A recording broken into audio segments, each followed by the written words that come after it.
ನಮಸ್ಕಾರ. ಕರ್ಕಾಟಕ ರಾಶಿಯವರ ಆಳವಾದ ಭಾವನಾತ್ಮಕ ಪ್ರಪಂಚ ಮತ್ತು ಅವರ ನಿಗೂಢ ಕಾಸ್ಮಿಕ್ ರಹಸ್ಯಗಳನ್ನ ಬಿಚ್ಚಿಡುವ ಈ ವಿಶೇಷ ವಿಶ್ಲೇಷಣೆಗೆ ಸ್ವಾಗತ. ಬನ್ನಿ, ಜಗತ್ತು ದೌರ್ಬಲ್ಯ ಅಂತ ಅಂಕೊಳ್ಳೋ ಒಂದು ಗುಣ ಹೇಗೆ ನಿಜಕ್ಕೂ ಬಹುದೊಡ್ಡ ಬ್ರಹ್ಮಾಸ್ತ್ರವಾಗಿದೆ ಅನ್ನೋದನ್ನ ನಾವಿಂದು ಅರ್ಥ ಮಾಡ್ಕೊಳ್ಳೋಣ. ಒಮ್ಮೆ ಯೋಚಿಸಿ, ಒಂದು ಕೋಣೆಯೊಳಗೆ ಕಾಲಿಟ್ಟ ತಕ್ಷಣ ಅಲ್ಲಿರೋರು ಒಮ್ಮೆಯೂ ಬಾಯ್ಬಿಟ್ಟು ಹೇಳದಿದ್ರು ಅವರ ಮನಸ್ಸಿನಲ್ಲಿರೋ ಗುಪ್ತ ನೋವನ್ನ ತಕ್ಷಣವೇ ಗ್ರಹಿಸೋಕೆ ಹೇಗೆ ಸಾಧ್ಯ? ಆಶ್ಚರ್ಯ ಆಗುತ್ತೆ ಅಲ್ವಾ? ಕರ್ಕಾಟಕ ರಾಶಿಯವರು ಬೇರೆಯವರ ಕಷ್ಟನ ಕೇವಲ ಕಣ್ಣಿನಿಂದ ನೋಡೋದಿಲ್ಲ, ಬದಲಾಗಿ ಆ ಇಡೀ ನೋವನ್ನ ತಮ್ಮ ದೇಹ ಮತ್ತು ಮನಸ್ಸಿನಲ್ಲಿ ಸಂಪೂರ್ಣವಾಗಿ ಹೀರಿಕೊಳ್ಳುವಂಥ ಒಂದು ಅದ್ಭುತ ಸಾಮರ್ಥ್ಯವನ್ನ ಹೊಂದಿರ್ತಾರೆ. ಮತ್ತೆ ಇಲ್ಲಿ ಗಮನಿಸಬೇಕಾದ ಅತಿ ಮುಖ್ಯವಾದ ವಿಷಯ ಅಂದ್ರೆ, ಬೇರೆಯವರ ಕಷ್ಟನ ನೋಡಿ ಕರಗೋದು, ಕಣ್ಣೀರಾಕೋದು ಖಂಡಿತವಾಗಿಯೂ ಒಂದು ದೌರ್ಬಲ್ಯ ಅಲ್ಲವೇ ಅಲ್ಲ. ವಾಸ್ತವದಲ್ಲಿ ಅದು ಅವರ ಆತ್ಮ ಬಹಳ ಎಚ್ಚರಿಕೆಯಿಂದ ಕಾಯ್ದಿಟ್ಟುಕೊಂಡಿರೋ ಒಂದು ಗುಪ್ತ ಕಾಸ್ಮಿಕ್ ರಹಸ್ಯ ಅಥವಾ ಒಂದು ದೈವಿಕ ಶಕ್ತಿ ಅಂತಾನೆ ಹೇಳಬಹುದು. ಜಗತ್ತಿನ ಕಣ್ಣಿಗೆ ಇವರು ದುರ್ಬಲರಾಗಿ ಕಾಣಬಹುದು, ಆದ್ರೆ ಅಸಲಿ ಸತ್ಯನೇ ಬೇರೆ. ವಿಭಾಗ 1: ಕಾಸ್ಮಿಕ್ ವಾಸ್ತವ್ಯ ಮತ್ತು ಜಗತ್ತಿನ ದೃಷ್ಟಿಕೋನ. ಬನ್ನಿ, ಈ ವಿಚಾರದಲ್ಲಿ ಜಗತ್ತಿನ ಗ್ರಹಿಕೆ ಹೇಗಿದೆ ಅಂತ ನೋಡೋಣ. ಸಾಮಾನ್ಯವಾಗಿ ಜಗತ್ತು ಇವರನ್ನ ಸಿಕ್ಕಾಪಟ್ಟೆ ಮುಂಗೋಪಿಗಳು ಅಥವಾ ಸಣ್ಣ ಪುಟ್ಟದ್ಕೂ ಮೂಡ್ ಚೇಂಜ್ ಮಾಡ್ಕೊಳ್ಳೋರು ಅಂತ ಸುಲಭವಾಗಿ ಜಡ್ಜ್ ಮಾಡ್ಬಿಡುತ್ತೆ. ಆದ್ರೆ ಜ್ಯೋತಿಷ್ಯದ ವಾಸ್ತವ ಏನ್ ಹೇಳುತ್ತೆ ಗೊತ್ತಾ? ಕರ್ಕಾಟಕ ರಾಶಿಯನ್ನ ಆಳುವ ಗ್ರಹ ಚಂದ್ರ, ಜೊತೆಗೆ ಇವರದು ಜಲತತ್ವ. ಸಮುದ್ರದ ಅಲೆಗಳು ಚಂದ್ರನಿಗೆ ತಕ್ಕ ಹಾಗೆ ಹೇಗೆ ಏರಿಳಿತ ಕಾಣುತ್ತೋ ಇವರ ಭಾವನೆಗಳು ಹಾಗೆ ಬದಲಾಗ್ತಿರ್ತವೆ. ಇವರಿಗೆ ಬರೋ ಹಠಾತ್ ಕೋಪದ ಹಿಂದೆ ಇರೋದು ಕೇವಲ ಪ್ರೀತಿಗಾಗಿ ಹಂಬಲಿಸೋ ಒಂದು ಪುಟ್ಟ ಮಗುವಿನ ಮನಸ್ಸು ಮತ್ತು ತೀವ್ರವಾದ ಭಾವನಾತ್ಮಕ ಒತ್ತಡದ ಸ್ಫೋಟ ಅಷ್ಟೇ. ವಿಭಾಗ 2: 3 ನಕ್ಷತ್ರಗಳ ನೀಲನಕ್ಷೆ. ಇವರ ವಿಶಿಷ್ಟ ವ್ಯಕ್ತಿತ್ವದ ಕಾಸ್ಮಿಕ್ ರಹಸ್ಯ ಇಲ್ಲಿದೆ. ಕರ್ಕಾಟಕ ರಾಶಿಯವರ ಇಡೀ ವ್ಯಕ್ತಿತ್ವನ ರೂಪಿಸೋದೇ ಈ 3 ಪ್ರಮುಖ ನಕ್ಷತ್ರಗಳು. ಮೊದಲನೇದಾಗಿ ಗುರುಗ್ರಹದ ಪ್ರಭಾವ ಇರೋ ಪುನರ್ವಸು ನಕ್ಷತ್ರ. ಇದು ಎಷ್ಟೇ ಕೆಳಗೆ ಬಿದ್ರೂ ಮತ್ತೆ ಫೀನಿಕ್ಸ್ ತರ ಪುಟಿದೇಳುವ ಅಪಾರ ಜ್ಞಾನ ಮತ್ತು ಶಕ್ತಿಯನ್ನ ನೀಡುತ್ತೆ. ಎರಡನೇದು ಶನಿಯ ಪ್ರಭಾವ ಇರೋ ಪುಷ್ಯ ನಕ್ಷತ್ರ. ಇದು ಕಠಿಣ ಪರಿಶ್ರಮ ಮತ್ತು ಪೋಷಕ ಗುಣವನ್ನ ತಂದುಕೊಡುತ್ತೆ. ಕೊನೆಯದಾಗಿ ಬುಧನ ಆಶ್ಲೇಷ ನಕ್ಷತ್ರ. ಇದರ ಶಕ್ತಿ ಹೇಗಿರುತ್ತೆ ಅಂದ್ರೆ, ಇವರ 6th ಸೆನ್ಸ್ ಅಥವಾ 6ನೇ ಇಂದ್ರಿಯನ ಇದು ಜಾಗೃತಗೊಳಿಸುತ್ತೆ. ಇದರಿಂದಾಗಿ ಇವರು ಯಾವುದೇ ವ್ಯಕ್ತಿನ ನೋಡಿದಾಗ ಮೂಡೋ ಮೊದಲ ಅನಿಸಿಕೆ 100ಕ್ಕೆ 100 ನಿಖರವಾಗಿರುತ್ತೆ. ವಿಭಾಗ 3: ಸಹಾನುಭೂತಿಯ ಹೊರೆ ಮತ್ತು ನೈಜ ಪ್ರಪಂಚದ ಹೋರಾಟಗಳು. ಈ ಕಾಸ್ಮಿಕ್ ಶಕ್ತಿ ನಿಜ ಜೀವನದಲ್ಲಿ ಹೇಗೆ ಪರಿಣಾಮ ಬೀರುತ್ತೆ ನೋಡೋಣ. ನೋಡಿ, ತಮಗೆ ಭವಿಷ್ಯದಲ್ಲಿ ಆರ್ಥಿಕ ಕಷ್ಟ ಬರಬಹುದು ಅನ್ನೋ ಭಯವಿದ್ರೂ ಕೂಡ ಬೇರೆಯವರ ಕಷ್ಟಕ್ಕೆ ಸ್ಪಂದಿಸಿ ತಮ್ಮ ಸ್ವಂತ ಬ್ಯಾಂಕ್ ಅಕೌಂಟ್ ಖಾಲಿಯಾದ್ರೂ ಚಿಂತೆಯಿಲ್ಲ ಅಂತ ಎಲ್ಲವನ್ನೂ ಕೊಡೋ ಅದ್ಭುತ ಉದಾರತೆ ಇವರದು. ಅಷ್ಟೇ ಅಲ್ಲ, 10 ವರ್ಷಗಳ ಹಿಂದೆ ಯಾರೋ ಆಡಿದ ನಿಖರವಾದ ಪದಗಳು, ಮಾಡಿದ ಗಾಯಗಳ ನೆನಪು ಇವರ ಮನಸ್ಸಿನಲ್ಲಿ ಇಂದಿಗೂ ಹಸಿರಾಗಿರುತ್ತೆ. ಆದ್ರೆ ಈ ಹಳಹಳಿಕೆ ಇವರ ಭವಿಷ್ಯದ ಅವಕಾಶಗಳಿಗೆ ಅಡ್ಡಿಯಾಗೋದೂ ಉಂಟು. ಜೊತೆಗೆ ಈ ಹಠಾತ್ ಮೂಡ್ ಬದಲಾವಣೆಯಿಂದಾಗಿ ತುಂಬಾನೇ ಲಾಭ ತರಬಲ್ಲ ಸೃಜನಶೀಲ ಪ್ರಾಜೆಕ್ಟ್ಗಳನ್ನ ಅರ್ಧಕ್ಕೆ ಕೈಬಿಡೋದು ಇವರ ದೊಡ್ಡ ಯಶಸ್ಸಿಗೆ ತಡೆಯಾಗಿ ನಿಲ್ಲುತ್ತೆ.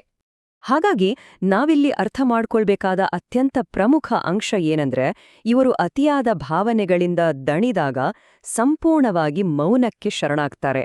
ನಿನ್ನೆ ಮೊನ್ನೆವರೆಗೂ ನಗ್ನಗ್ತಾ ಇದ್ದೋರು ಇದ್ದಕ್ಕಿದ್ದಂತೆ ಒಂಟಿಯಾಗೋದು ಕೇವಲ ತಮ್ಮ ಆತ್ಮವನ್ನ ಗುಣಪಡಿಸ್ಕೊಳ್ಳೋಕೆ ಅವರು ಕಂಡುಕೊಂಡಿರೋ ರಕ್ಷಣಾತ್ಮಕ ಕವಚನೆ ಹೊರತು ಜಗತ್ತು ಅಂದ್ಕೊಳ್ಳೋ ಹಾಗೆ ಅದು ಖಂಡಿತವಾಗಿಯೂ ಅಹಂಕಾರ ಅಲ್ಲ. ಇದು ನಮ್ಮನ್ನ ಒಂದು ಆಳವಾದ ಪ್ರಶ್ನೆಗೆ ಮತ್ತು ನಿಜವಾದ ವಿಪರ್ಯಾಸಕ್ಕೆ ಕರೆದೊಯ್ಯುತ್ತೆ. ಎಲ್ಲರ ಕಷ್ಟಗಳನ್ನ ಕೇಳಿಸ್ಕೊಳ್ಳೋ, ಅವರ ಕಣ್ಣೀರೊರೆಸೋ ಅತ್ಯುತ್ತಮ ಆಪ್ತ ಸಮಾಲೋಚಕರು ಇವರು.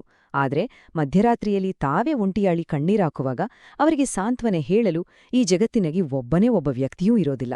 ಇದನ್ನೇ ಅಲ್ವಾ ಗುಣಪಡಿಸುವನ ಶಾಪ ಅಂತ ಕರೆಯೋದು. ವಿಭಾಗ 4: ದ್ರೋಹ ಮತ್ತು ಅಭೇದ್ಯ ರಕ್ಷಾ ಕವಚ.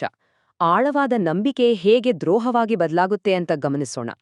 ಕರ್ಕಾಟಕ ರಾಶಿಯವರು ಯಾರಿಗೂ ಅಷ್ಟು ಸುಲಭವಾಗಿ ಹತ್ತಿರ ಆಗೋದಿಲ್ಲ. ಅದೇ ಒಮ್ಮೆ ಯಾರಾದ್ರೂ ನಂಬಿದ್ರೆ ಅವರಿಗಾಗಿ ತಮ್ಮ ಪ್ರಾಣ ಕೊಡಲು ಸಿದ್ಧರಿರ್ತಾರೆ. ದುರಾದೃಷ್ಟವಶಾತ್ ಅವರು ಅತಿ ಹೆಚ್ಚು ಪ್ರೀತಿಸುವವರಿಂದಲೇ ಆಗೋ ಅತಿ ದೊಡ್ಡ ದ್ರೋಹ ಅವರ ಸುತ್ತ ಒಂದು ಒಡೆಯಲಾಗದ ಕಠಿಣವಾದ ರಕ್ಷಣಾ ಕವಚವನ್ನ ನಿರ್ಮಿಸುವಂತೆ ಮಾಡುತ್ತೆ. ತದನಂತರ ಇತರರನ್ನ ಹತ್ತಿರ ಸೇರಿಸೋ ಅವರ ಸಾಮರ್ಥ್ಯ ಬಹುತೇಕ ಶಾಶ್ವತವಾಗಿ ಕಳೆದೋಗುತ್ತೆ. ವಿಭಾಗ 5: ನೀಚಭಂಗದ ಶಕ್ತಿ. ಆ ಮಹಾಸ್ಫೋಟದ ರಹಸ್ಯವನ್ನ ಈಗ ಭೇದಿಸೋಣ.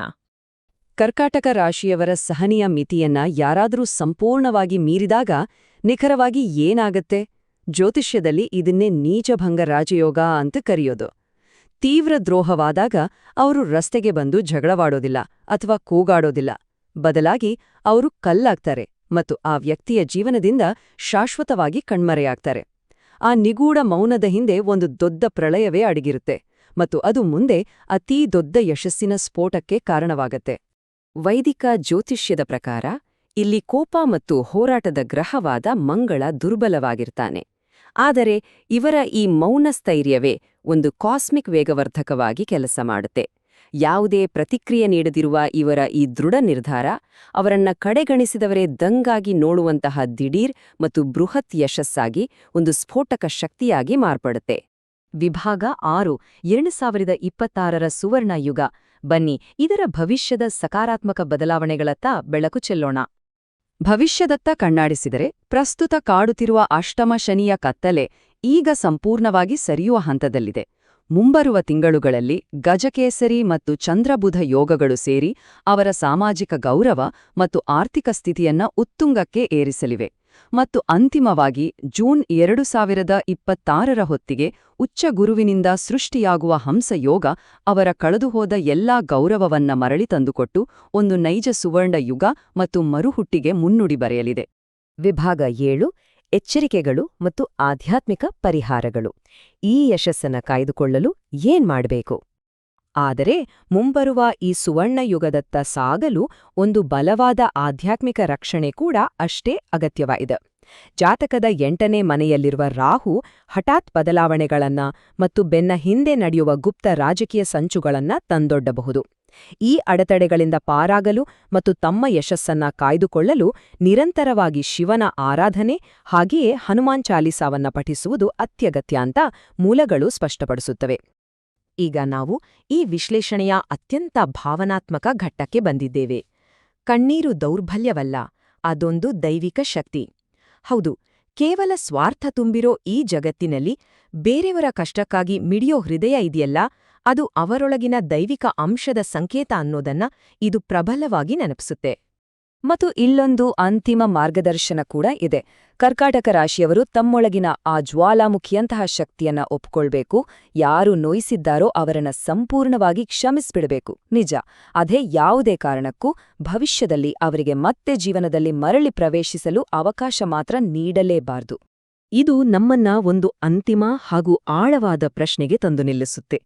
ಈ ಅತಿಯಾದ ಪ್ರೀತಿ ಮತ್ತು ಈ ದೈವಿಕ ಸಹಾನುಭೂತಿಯು ಒಂದು ಶಾಪವಾಗಲಿದೆಯೇ ಅಥವಾ ಜಗತ್ತಿನ ಅಂತಿಮ ವರವಾಗಲಿದೆಯೇ?